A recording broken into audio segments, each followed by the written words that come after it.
कोई आदमी आवाज उठाएगा तो उन पर आप कार्रवाई करेंगे। कार्रवाई करने से आवाज बंदी होगी। अगर आपने सोचा संसद में अंदर संजय सिंह जी को आपने सस्पेंड कर दिया, इसका मतलब ये नहीं कि वो संसद परिषद में आकर बैठ गए तो उनकी आवाज बंदी होनी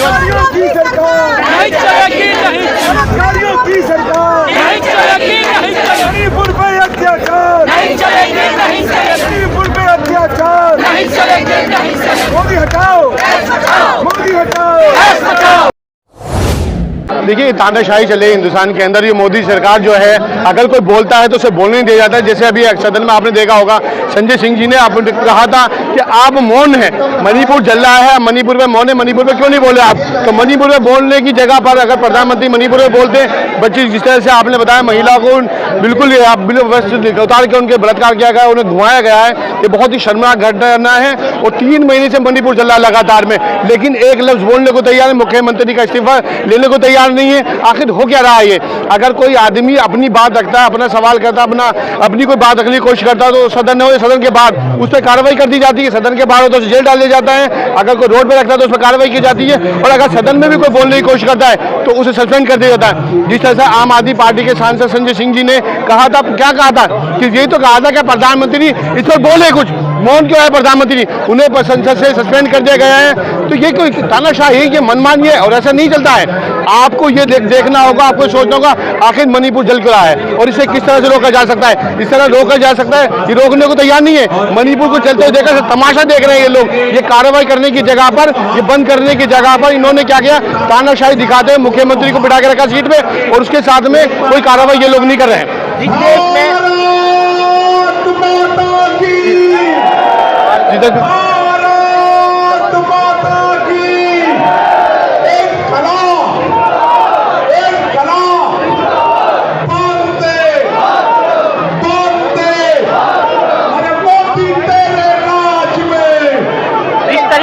जिस देश में बेटी बचाओ बेटी पढ़ाओ का नारा दिया जाता है, उस देश में, जिस देश में देवी माना जाता है महिलाओं को, नारी शक्ति को, उस देश में निमंत्रण करके नंग घुमाया जाता है। क्या कहना चाहेंगे आपको? ये बहुत शर्म की बात है। ये जंतर मंतर में जहाँ पे बेटी अपने इंसाफ मांग रही थी, लेकिन उनको इंसाफ तो मिलता नहीं, वो पलटने को देखने तैयार। जिसके ऊपर आरोप लगा था उसे गोद में बिठा के रखा था और जिन पे बेटियां यहाँ बेटियों को देखने वाला कोई नहीं था, कोई सुनने वाला नहीं था।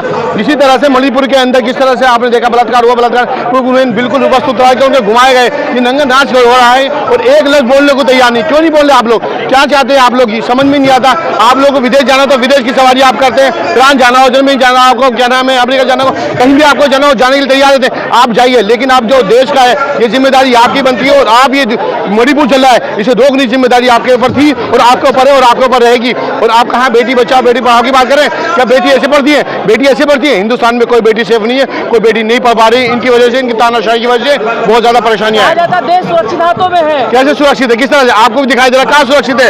जहाँ बेटियां नंगा, जहाँ बेटियों के साथ में बलात्कार किया जा रहा है, बेटियों को नंगा घुमाया जा रहा है, वो बेटियां सुरक्षित है? वो कोई सुरक्षित नहीं है। आप खुद बताइए, 3 महीने से लगातार मणिपुर चल रहा है। क्या वो देश में नहीं है मणिपुर? मणिपुर कैसे चल रहा है? कौन उसे रोकेगा?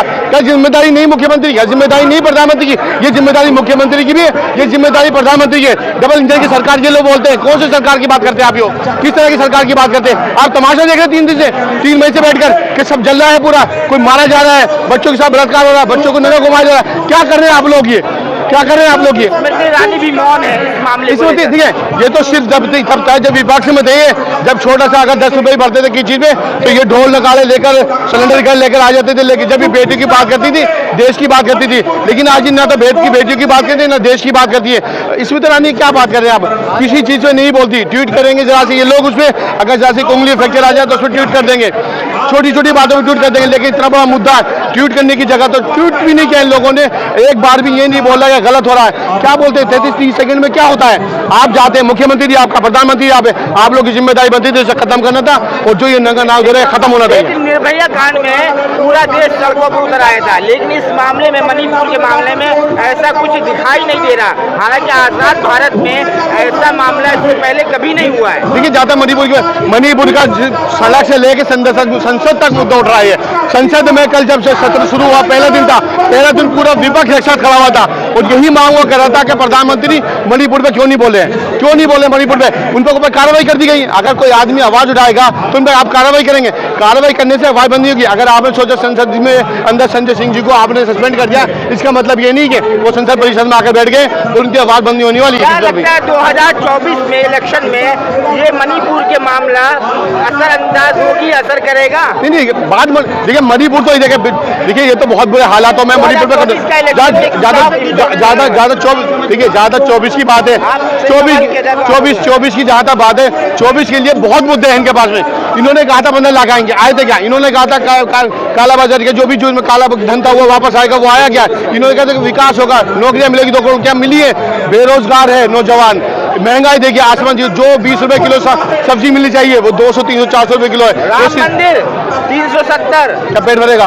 वो अलग मुद्दा, धार्मिक मुद्दा, धार्मिक आस्था की मुद्दा है, वो मुद्दा विकास का मुद्दा, वो धार्मिक आस्था का मुद्दा है। धार्मिक आस्था है और विकास का मुद्दा है, दोनों अलग मुद्दे हैं। आज क्या है, महंगाई आसमान छू रही, क्यों छू रही महंगाई आसमान? सिर्फ इनकी वजह से, ये लोग गैर जिम्मेदारी अपना लेकर चले, इनके बस का नहीं है और महंगाई आसमान छू रही है। और कई मुद्दे ऐसे हैं जो चुनाव को लेकर जाएंगे, मोदी सरकार हटेगी। आखिरी सवाल, अभी जो गठबंधन हुआ है, इंडिया या एनडीए 2024 में? इंडिया है, जाहिर सी बात है, एनडीए तो खत्म है इस बार।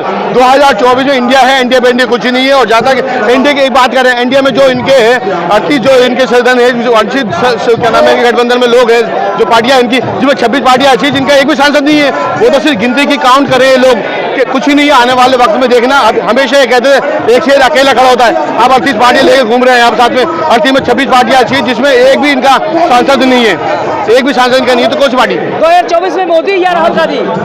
2024 में गठबंधन की सरकार बनेगी, एनडीए की सरकार बनेगी। एनडीए में जो भी डिसाइड होगा, इंडिया की एनडीए तो खत्म है, एनडीए तो खत्म है, इंडिया की सरकार बनेगी। इंडिया के अंदर जो भी गठबंधन में डिसाइड होगा, क्योंकि किसी एक का मुद्दा नहीं होता कि यही है। जब गठबंधन होता है 4 लोगों का, 10 लोगों का, 20 लोगों का, तो उसमें एक डिसाइड होता है, मीटिंग होती है फाइनल में कि इंडिया में कौन बनेगा, तो वही डिसाइड होगा जो भी प्रधानमंत्री बनेगा।